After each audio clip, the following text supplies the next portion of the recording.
அதிமுக, திமுக தமிழகத்தை பல ஆண்டுகளாக ஆட்சி பண்ணிகிட்டே வந்திருக்காங்க. இந்த ரெண்டு கட்சிகளுமே பார்த்தீங்கன்னா பல விஷயங்களை தமிழகத்துக்கு செஞ்சுட்டு வந்திருக்காங்க. குறிப்பாக பெண்களுக்கு யார் அதிகமாக செஞ்சுருக்காங்க அப்படின்றத பார்க்கலாம். ஜெயலலிதா அவர்கள் ஆட்சியில் இருந்தபோது தாலிக்கு தங்கம் அப்படின்ற ஒரு திட்டத்தை அறிவித்தாங்க. திமுக பார்த்தீங்கன்னா ஆட்சிக்கு வந்தோடனே அந்த திட்டத்தை நிப்பாட்டிட்டாங்க. ஏன்னா பட்ஜெட் இல்லை அப்படின்னு சொன்னாங்க. மாற்றம் என்ன கொடுத்தாங்கன்னா, கல்லூரி படிக்கக்கூடிய பெண்களுக்கு ஊக்கத்தொகையாக கொடுக்குறேன் அப்படின்னு சொல்லி அனௌன்ஸ் பண்ணாங்க. இது உண்மையிலே பெண்களுக்கு ஒரு பலன் அளிக்கக்கூடிய ஒரு விஷயமா?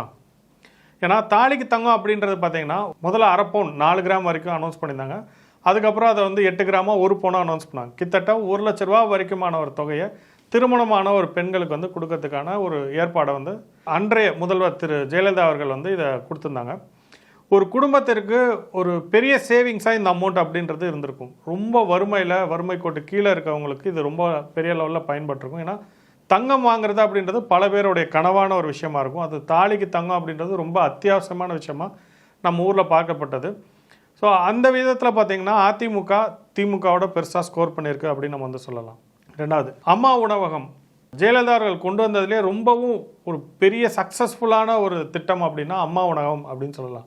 ஏன்னா நகர்ப்புறங்களில் பல ஏழைகள் வாழக்கூடிய ஒரு பகுதியாக இருக்குது. ஏன்னா வேலை தேடி இங்கே தான் நிறைய பேர் வராங்க. கையில் காசு அப்படின்றது ரொம்ப குறைவாக இருந்திருக்கும். அதுவும் பெண்கள்லாம் வரும்போது அவங்க வீட்டிலேருந்து செலவு காசு வாங்கக்கூடிய நிலைமையில யாரும் இருக்க மாட்டாங்க. ஏன்னா இங்கே வாடகை கொடுக்கணும், ஆஃபீஸ் போய்ட்டு வரதுக்கான பஸ் சார்ஜ் இருக்கும், இல்லை வேலை கிடைக்கலன்னா இன்டர்வியூ அட்டன் போயிட்டு வரதுக்கான செலவுகள் அப்படின்றது நிறைய விஷயங்கள் இருக்கும். ஸோ அந்த இடத்துல 5 ரூபா இருந்தால் போதும், காலையில் பிரேக்ஃபாஸ்ட்டை முடிச்சிடலாம், 5 ரூபா இருந்தால் போதும் லஞ்ச் முடிச்சிடலாம் அப்படின்ற மாதிரியான ஒரு ஏற்பாடை திரு ஜெயலலிதா அவர்கள் உருவாக்கி வச்சுருந்தாங்க. ஸோ இது பெரிய சக்ஸஸ்ஃபுல்லான ஒரு திட்டமாக இருந்தது. ஆனால் திமுக ஆட்சிக்கு வந்தோடனே கலைஞர் திட்டம்னு நாங்கள் எல்லா மாவட்டங்களுக்கும் எடுத்துகிட்டு போகிறேன் அப்படின்னு சொன்னாங்க. ஆனால் செஞ்சாங்களா? செய்யவே இல்லை. மாற்றம் என்ன இருக்குன்னு பார்த்தீங்கன்னா, பல மாநிலங்களில் இந்த அம்மா உணவகத்தை ஒரு ரோல் மாடலாக எடுத்து பல மாநிலங்களில் இம்ப்ளிமெண்ட் பண்ணியிருக்காங்க. கர்நாடகாவில் கூட இதெல்லாம் பண்ணியிருக்காங்க. காங்கிரஸ் கட்சி பண்ணியிருக்காங்க. இதை காங்கிரஸ் கட்சி பல மாநிலங்களில் காப்பி அடிச்சிருக்குது.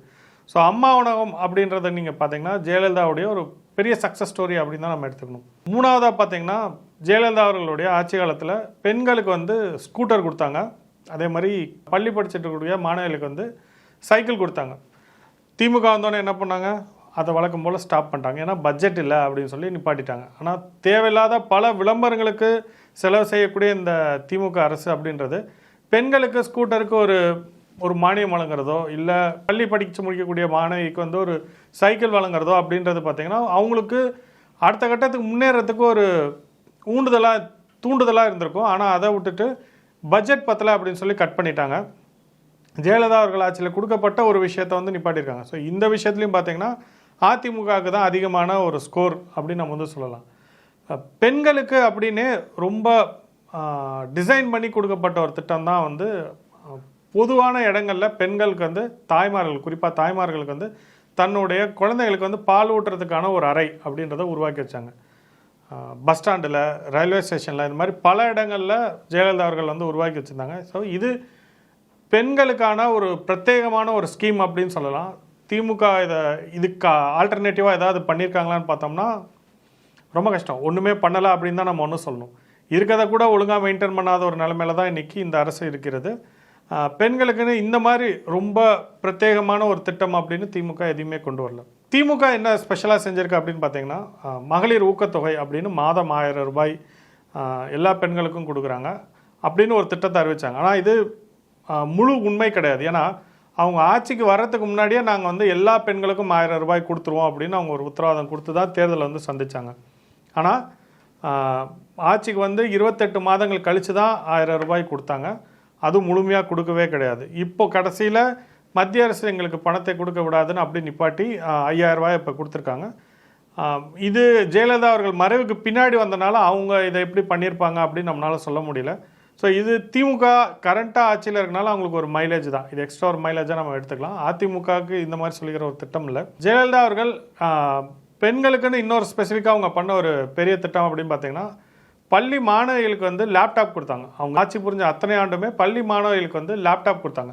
ஸோ இது அவங்களுடைய படிக்கிறதுக்கு ரொம்ப உதவிகரமாக இருந்த ஒரு விஷயம் அப்படின்னு தான் நம்ம பார்க்கணும். ஏன்னா இன்றைக்கி தொழில்நுட்பம் அப்படின்றது வளர்ந்துக்கிட்டே வருது. டேட்டாஸ் அப்படின்றது எல்லா இடங்கள்லையும் அவைலபிளாக இருக்குது. ஸோ வீட்லேயே உட்காந்து படிக்கிறதுக்கு தொழில்நுட்ப ரீதியாக அவங்க அடுத்த கட்டத்துக்கு நவுறதுக்கு இந்த மடிக்கணினி அப்படின்றது ரொம்ப உதவிகரமாக இருந்தது. பல பேர் வந்து காலேஜ் முடித்து என்ட்ரன்ஸ் ப்ரிப்பேர் பண்ணுறதுக்காக இருக்கட்டும், இல்லை வேறு ஏதாவது எக்ஸாம்ஸ் ப்ரிப்பேர் பண்ணுறதுக்கெலாம் இந்த மடிக்கணினி அப்படின்றது ரொம்ப அத்தியாவசியமாக இருந்தது. திமுக ஆட்சிக்கு வந்தோடனே இதை நிப்பாட்டிட்டாங்க. கடைசியில் தான் அவங்க வந்து நம்ம அந்த திட்டத்தை மறுபடியும் அறிவிக்கணும்னு சொல்லி இந்த ஆண்டு தான் அவங்க வந்து மடிக்கணினி அப்படின்றது கொடுத்துருக்காங்க. ஸோ மாணவர்கள் மத்தியில், குறிப்பாக மாணவர் மத்தியில் இந்த திட்டம் அப்படின்றது ஜெயலலிதா அவர்களுக்கு ஒரு எக்ஸ்ட்ரா மைலேஜ் அப்படின்னு தான் நான் சொல்லணும். திமுக மாணவர்களுடைய நலனை ரொம்ப கம்மியாக தான் பார்த்துருக்கு. இதுக்கு முன்னாடி தமிழக முதல்வர் திரு கருணாநிதி அவர்கள் இருந்தபோது வீட்டுக்கு டிவி தான் கொடுத்தார். குறிப்பாக எல்லா வீட்டுக்கும் டிவி கொடுத்தாரு. அது மக்கள் நலன் சார்ந்து கொடுத்தாரா அப்படின்றத சொல்லதோட அவர் குடும்ப நலன் சார்ந்து இந்த திட்டத்தை அறிவித்தார் அப்படின்னு தான் சொல்லுவோம். ஏன்னா அவங்க கிட்ட தான் கலைஞர் டிவி இருந்தது, சன் டிவி இருந்தது, சுமங்கலி கேபிள்ஸ் இருந்தது. இந்த மாதிரி பல தன் குடும்பத்திற்கு லாபம் பயக்கும் மாதிரி ஒரு திட்டத்தை வந்து அறிவித்தார் அப்படின்னா இந்த டிவி கொடுக்க தான். ஆனால் ரொம்ப வருத்தத்துக்குரிய விஷயம் என்னென்னு பார்த்தீங்கன்னா, டிவி கொடுத்தாங்க ஆனால் கரண்ட்டு கொடுக்கல. அந்த 2006லேருந்து 2011 காலகட்டம் கிட்டத்தட்ட 18 மணி நேரம் வரைக்கும் மின்சாரம் இல்லாத ஒரு தமிழ்நாடாக தான் இருந்தது. ஜெயலலிதா அவர்கள் அப்போது தேர்தலை சந்திக்கும் போது தடையில்லா மின்சாரம் வழங்குவேன் அப்படின்னு சொல்லி உத்தரவாதம் கொடுத்து ஆட்சிக்கு வந்தாங்க. தடையில்லா மின்சாரம் கண்டிப்பாக கொடுத்தாங்க. எனக்கு என்ன ஒரு பெரிய ஆச்சரியமான விஷயம்னா, அப்போ மத்தியில் கூட்டாட்சியாக இருந்தது திமுகவும் காங்கிரஸும் இருந்தாங்க. மத்திய அரசு இப்போ சொல்கிற மாதிரி மத்திய அரசு வந்துருச்சிருச்சு அப்படின்னு திமுக போய் காங்கிரஸை சொல்லியிருக்க முடியாது. ஏன்னா அவங்களும் மினிஸ்ட்ரியில் இருந்தாங்க. அப்படி இருந்தும் மின்சாரத்தை வந்து பெற்றுக் கொடுக்க முடியல. ஜெயலலிதா அவர்கள் ஆட்சிக்கு வந்து ஓராண்டுக்குள்ளாரியே அதெல்லாம் சரி செஞ்சாங்க. இது முழுக்க ஒரு நிர்வாக சீர்கேடு அப்படின்னு தான் நம்ம திமுக மேலே வந்து குற்றச்சாட்டு வைக்கணும். கடைசியாக ஜெயலலிதா அவர்கள் பண்ண பெரிய சாதனை அப்படின்னு நம்ம சொல்லணும்னா, மின்சாரத்தை வந்து அவங்க சீராக தமிழகத்திற்கு கொண்டு வந்து சேர்க்கறது மட்டும் இல்லாமல் 100 யூனிட் வரைக்கும் ஃப்ரீயாக எல்லாத்துக்கும் கொடுத்தாங்க. ஸோ இது வந்து அவங்களுடைய சாதனைகளில் ஒரு மிகப்பெரிய சாதனை அப்படின்னு வந்து சொல்லலாம். ஏன்னா திமுகவுடைய அதுக்கு முன்னாடி இந்த 5 ஆண்டுகள் ஆட்சியோடைய ரொம்ப அவ்வளமான ஒரு நிலை அப்படின்னு எதுன்னு எடுத்துக்கிட்டிங்கன்னா மின்சாரமின்மையை தான் நம்ம வந்து ஒரு பெரிய ஒரு விஷயமா சொல்லணும். அந்தளவுக்கு மின்சாரம் பற்றாக்குறை அப்படிங்கிறது தமிழ்நாடு முழுக்க இருந்தது. ஜெயலலிதா அவர்கள் ஆட்சிக்கு வந்தோடனே மின்சார பற்றாக்குறையை போக்குனது மட்டும் இல்லாமல் மின்சாரத்துக்கான கட்டணத்தை 100 யூனிட் வரைக்கும் கம்மி பண்ணாங்க. ஸோ இது மூலிமா மின்சார பற்றாக்குறையை போக்குனது மூலிமா மின்சாரத்து மூலிமா மக்களுக்கு நிறையா பலன் அடைகிற அளவுக்கு அவங்க வந்து திட்டங்களை வந்து உருவாக்குனாங்க.